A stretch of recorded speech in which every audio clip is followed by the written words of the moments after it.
What's up, YouTube? I know it's been a while. It's your girl T's Corner. I'm just been busy living life, so I'm getting back to y'all now because um I just watched this movie that was amazing, and I wanted to come and talk to y'all about it. I haven't talked to y'all in a while about the stuff that I watch and stuff that I find entertaining, and sometimes you guys find the same stuff entertaining. So before we get into that, let's get into this. Because I know people have their issues about people being in the public with their bonnets or their hair sleeves or their scarves or whatever on. And while I am in the privacy of my own home, because I'm going to post this video on a public forum, I am technically in the public. So first and foremost, let's just say I always got a bonnet or scarf or sleeve or something on because, I'm a dreadhead and I got to protect the crown. Secondly, when I'm actually at home and have a minute to just be at home, I'm liable to fall asleep at any moment. When the spirit of sleep hits me, I'm down for the count. I don't have time to look for a scarf or make sure that my hair is protected. So if I don't take it off, then there you go. I'm always ready. The Bible says, be ye also ready. I'm ready. So if a nap should touch my spirit right now, I'm good to go. So now that that has been addressed, let me just address the fan love. Y'all know how I am. And I say y'all know how I am because y'all been following my videos for years. And I thank you guys. My little 100 followers or whoever on YouTube that keep me going and have kept me going for like 15, 16 years of posting stuff that just interests me. I appreciate you guys and thank you for rocking with me. And I hope, something that I've experienced has, related with you in some kind of way. And I'm sure it does, or you wouldn't keep watching my videos. But, so y'all know how I am with the fan love, the fanaticism. And when I say I am a fan, I am a fan. I like to consider myself the ultimate fan. I am a fan. But I don't mean fan as in fanatic as in anything negative or crazy. I'm not digging through nobody trash. I'm not, trying to kidnap celebrities and none of that old crazy foolishness. I got sense. I just enjoy their art and their craft and every opportunity that I get to let them know that I do. I don't mind spending money on my artists. They got an album out, I'm gonna go get it. Well, now it's stream everything, but before, like CD drop days on Tuesdays, yeah, I'm there.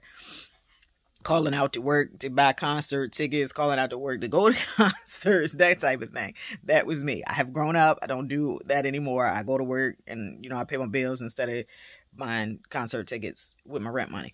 I've grown up. I've evolved. But like when I was a kid, hip hop was a big part of my life. Still is, but not like it was when I was a kid. When I was a kid, me and my cousin DJ used to like get the cardboard out and try to spin and thought we was like the dopest b-boys in town.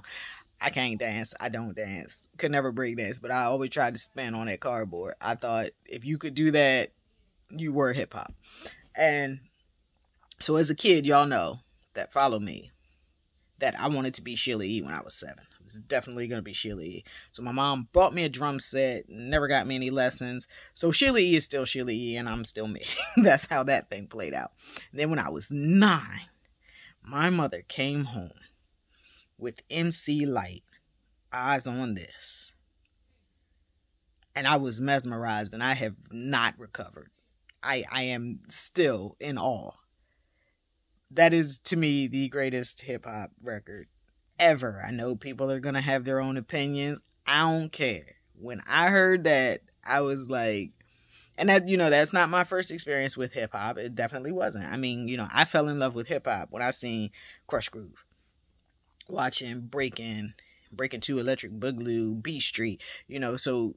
Eyes on This, when I was 9, was not my introduction. And, like I said, I was going to be Sheila E. and I was going to marry Run from Run DMC because Joey was and is fine. He's a preacher now that kind of messed things up for me. Not the part that he's way older, got a wife and kids and a family. None of that. It was the preacher thing for me. But I digress. When I heard that album, I was just like, I hadn't heard. I mean, Salt and Pepper was killing it. I had not heard a female come like that. And I know that like Debbie D and Shy Rock and them, I like them too. But I think nobody came like Lyte. And I know some may argue Antoinette was like that. I don't know anything about Antoinette. I know about the battle between MC Lyte and Antoinette, and in later years, I've listened to, and she was definitely fired. But at that time, I didn't know anything about her. I was a full grown adult, like last week years old type of thing, when I got into Antoinette's catalog. But MC Lyte, man, I was 9 years old and I was mesmerized. Could not fathom a female coming that hard. And she never disappointed. Even when she got into her grown and sexy phase, still did not disappoint. So from that moment on, I was going to be Lyte. So when me and my cousins started our rap group, TMC, Totally Misunderstood Children, that was how I came. I wanted to be as hard and as fierce and as real as Lyte. And I wanted to have the persona of Queen Latifah, because I've always been into the Afrocentric type of, this is my heritage and this is where I'm from thing. But I love Das Effects' style. So put all that together and you got Tiny T of TMC. But anyway, because of that, I followed Lyte's career over the years, and a lot of things I miss. When people are not right there, full frontal for you all the time, there are some things that slide by you. Even as a fan, there are some things that slide by. So, and I mean, I will look at, if my favorite artists are in something, then I'm going to watch it. And like I say, I appreciate the artistry. I appreciate an artist who has a talent, who chooses to share that talent with the public, because, entertainment is everything. People will be like, oh, they just actors, or, they're just rappers or singers or whatever. I don't know why people get so hubbub over celebrities. They're just people like everyone else. You can say that, and it's true. They are definitely just people. They're just people with a skill set that not all people have. And those who actually honor their craft and practice and perfect it are the best of the best. But my thing is, entertainment runs the world. You can say what you want about it, but everybody remembers how they felt when they watched a movie. Everybody remembers, where they were the first time they heard their favorite song, or what made their favorite song, or how that song made them feel. So you can't say it's just entertainment. If you are a sports junkie, then you remember when Vince Carter hung his elbow in that rim at the dunk contest. You remember these things. You remember when the WNBA came out and the Houston Comets ruled the world for 4 consecutive seasons. These are things you remember because entertainment is life.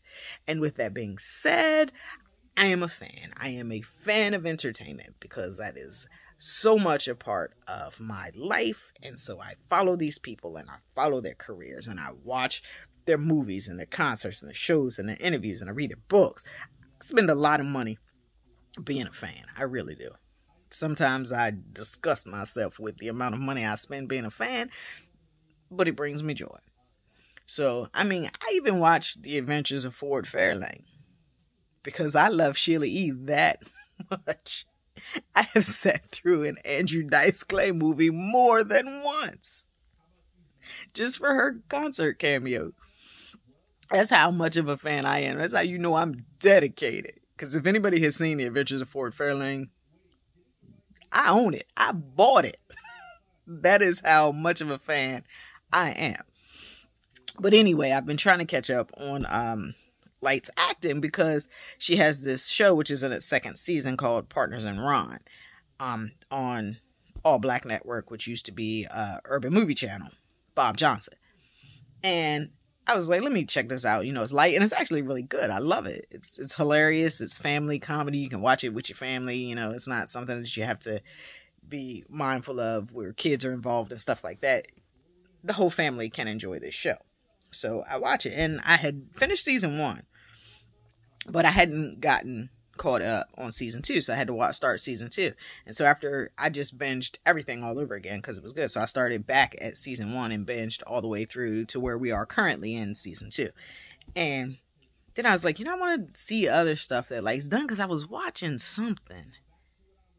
I can't even remember what it was. I have to find it. And she was serious, and I'm like, I'm not used to being this serious drama in the movie. She's always the comic relief. If you've ever seen her character. She did 5-episode arc on For Your Love with Holly Robinson Pete. Man, absolutely hilarious. Her character is the most reckless employee you could ever have. And I was just like mesmerized. So anyway, after seeing Lyte, I have to find what I was watching. You know what I was watching? Hip Hop Family Christmas. That's what it was. The Christmas movie that she did with Redman and Carrie Hilson and who else? Terrence J and Soraya. And she was serious. She was not comedic relief in that movie. And I was like, I've never really seen Lyte like be the serious person in a production. And so I IMDb'd her just to, check her credits. And I came across this movie called Fly By Night. And when I looked at the trailer, I was like, yeah, this kind of looks interesting. And again, she plays a serious role. She's not the comedic relief in this movie. And so I watched it and I was like, I don't know how this didn't come across my radar in 1992, 93. Like, with the Higher Learning and Zebrahead and all that, it should have been right in there with that. And for some reason it wasn't. I don't know how I missed that one. I guess it didn't get as much play as the others, but I was like, it's like real old in the 90s because I was like, I can't even remember like the last time I seen something with Daryl Chill Mitchell where he was still capable of walking, and he was still walking in this movie. So it was Daryl Chill Mitchell, MC Lyte, Mar Tierney, this dude named Ron something who plays I don't know this dude. I've never seen him in anything but this. But this dude in this movie is like, it's crazy. So those are the people in it. It's a Todd Graff film. He wrote it. And he plays a crackhead kid in it, or junkie or whatever. But it's really deep, and it caught me like, this should have been something that was already, I should have already seen it, because it was one of them for the culture things that I think kind of slid under the radar, and it was so on point. So I was sitting here watching it, and I'm going to piece together some clips of the movie, and I'm going to also post those on YouTube so you can see what I'm talking about. But it's about this rapper who is so hard and just so vulgar and straight to the point that he needs a softer partner in order to sell his music because he's so hard. And so the dude I comes out and he's rapping. I mean, you know how when you rap and you feeling it, you moving to the beat or whatever. This dude like this the whole time. This is his demeanor the whole time. This is how he raps, with the mic in his face, like who the hell is that hard all the time? Like, he's like weird. He's like that creepy guy that you be like, something wrong with him. He might be cool, but I don't know. So he raps this fucked up hard shit that is just like, dude, who stole your fucking teddy bear? And this is how he raps all the time. And so the promoters at the club is like, I can't put him on without Romeo. Now, I don't know what happened in the beginning with him and Romeo. Something went down. They beat Romeo up. And so Romeo is gone. And now he needs a new partner because the club won't book him by himself because he batshit crazy. It's like, ain't nobody gonna be feeling that old militant ass shit with the way he delivers it. And it's not like it's militant like Black Power or anything like that. I don't want you to get it construed. I mean, this nigga's like brick hard for no reason hard. But he's like, if you came from where I came from, you would be the same way. But that's not true, because the people who came from the same place that he came from is like, yo, this nigga crazy, and we know it. So anyway, he hooks up with Jeffrey D. Sams, who is the king. So they become The King and I like it, but then of course The King and I and Yul Brynner is one of my favorite movies. But what Chill's talking about, it took you 25 minutes to explain that shit about some bald-headed ass Chinese guy. Hilarious. You have to watch the movie. It's available on Tubi for free, so there you go. But they get to a point where they're talking about the music, and they was like, a kid got stabbed and hurt. Like a melee broke out at the club, and he was like, these kids came to see us, and we have to have some responsibility for that. Now, this is the king talking to I, and I is like, fuck that. They knew what it was. So that's just kind of the way he handles everything. And they go into the record company to talk about a deal. And I want y'all to check that part out. I'm going to post it because, not in this video, in another video. I'm going to post another video. Because it's like, it's that backroom stuff that goes on that nobody talks about, that kids who get into business don't know anything about. And you had a Jewish white man who's an exec, talking to a young black man who's an artist. And both of them made some points that were so freaking valid. It's just like, yo, everybody's telling the truth in this conversation. Nobody's lying and nobody's bullshitting, because this is what it is. And it struck me as so, like, important. It's like, how did this movie not do so much more than what it did? I personally think that it should have. Now, I mean, it was like, you know, it was a B film. It was a B film for sure. But it was on point. That is the thing that really just stuck out to me. The things that they said, even though this nigga I was batshit crazy, right up till his death. Spoiler alert. What he said made sense. It was crazy, and you looking at him like, this nigga is crazy, but he making sense the whole time. It's kind of like me watching Apartment 4E with Nicole Bahar. Completely and totally batshit crazy. Medication needed, but what she said made sense. Another movie you should watch. Another fanatic fan love experience. Love Nicole Bahar. But back to MC Lyte. MC Lyte plays I don't know who his baby mother is. I'm trying to figure out. She had to be just batshit crazy as him. But MC Lyte plays Akusa, who is Rich, aka King's baby mom. And she's like, you know, if you want to be out here doing this, and the craziest line is MC Lyte saying, what is it about this rap and stuff that is, you know, got you so pulled in? And it's like, Lyte? Oh my God. It kind of like broke my heart a little bit. It's like, you know, but it's a movie. It's a character. It's not Lyte. It's Akusa. It's like, because, you know, Lyte would never say that. She totally understands what it is. But it was a really good movie, and to watch her in this serious role as baby mama who, like, look, get your shit together or get gone. And of course, those of us who are baby mothers understand that. But it was just really, I liked seeing her not be the comedic relief. I liked seeing her in a serious role, and she definitely pulled it off. And it was like early in her career. That's why I'm like, it was just like 92. And I think Lyte dropped her first album in 88.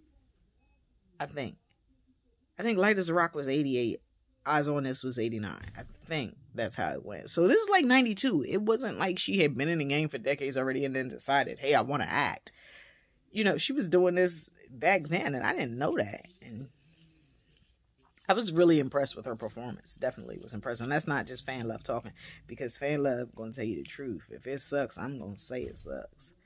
It's going to hurt me to say it, but I'll say it. But she was really good. And there's also a video. It'll be Akusa, MC Lyte in Fly By Night. All of her clips. I'm going to put those together. But I just came on to tell you, I think that's a movie that y'all should check out. So for those of you who are interested in hip hop and the origins of hip hop and early hip hop, late 80s, early 90s, or even earlier, because, you know, I love all that stuff. But for this particular movie that we're talking about, this particular era, 92, so late 80s, early 90s, MC Lyte, Daryl Chill Mitchell, Mara Tierney, Todd Graff, what's his name? Jeffrey B. Samuels, or Sams, not Sams. Jeffrey D. Sams. God, I'm putting other people in the movie that ain't in the movie. But it was a good movie. It's called Fly By Night, and it's available right now on Tubi. Don't know how long it'll be there, because anybody who's familiar with Tubi knows that they have movies for a certain period of time. They get rid of them, bring new movies in. Most streaming services do this. So there you go. Fly By Night on Tubi. MC Lyte. Check it out. You can't search MC Lyte to find it because she uses her government in there. So if you search MC Lyte, several movies pop up on Tubi, but that one will not. So the title is Fly By Night. So this is your girl T signing off from T's Corner. If you choose to watch the movie, I hope you enjoy it. And even if you don't, tell me what you think. Have a blessed day.